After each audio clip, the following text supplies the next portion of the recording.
দেখো বন্ধুরা, তোমাদের লিটিল অন্না কী করে, রাত জেগে জেগে বই পড়ে। এখন থেকেই কিন্তু ও বই পড়া শুরু করে দিয়েছে।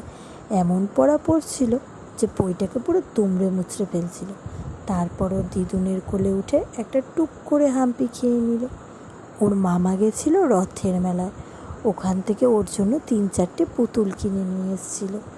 কিন্তু ও পুতুলগুলোকে যত দেখছিল ততই কান্না করছিল।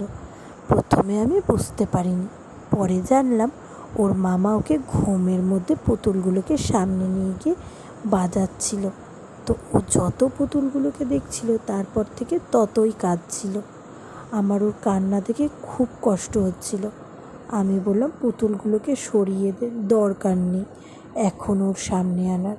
কিন্তু ওর মামা ওকে ভোলানোর চেষ্টা করছিল পুতুলগুলো দেখিয়ে দেখিয়ে। কিন্তু ফ্রেন্ডস, ওর কান্না কিন্তু বন্ধ হয়নি।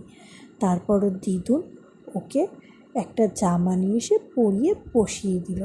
আর ও তো ভুলেই গেল, ছোট্ট লিটিল কিনা ভুলে গিয়ে হাসতে শুরু করলো। আর দেখো, মনে হচ্ছিল যেন রসগোল্লা খেয়েছে। রসগোল্লার শিরা মুখ থেকে ঝরেই যাচ্ছিল। আমি বললাম, কিরে কটা বাজে? আর ওর তো কোনো হুঁশই নেই, ও আরোই হাসছিল। জানো তখন কটা বাজে? রাত 1:27। আমি বললাম, শোনা ঘুমিয়ে পড়। ও আরোই হাসছিল। ও জানো তো সবসময় কিছু না কিছু করেই চলে। আমি কিন্তু সবসময় ক্যামেরাবন্দি করার সুযোগ পাই না। তো এইটুকুই ছিল আমার ভিডিওটা। ভালো লাগলে অবশ্যই দেখো। আর লিটিল অন্না সবাইকে গুড নাইট আর টাটা।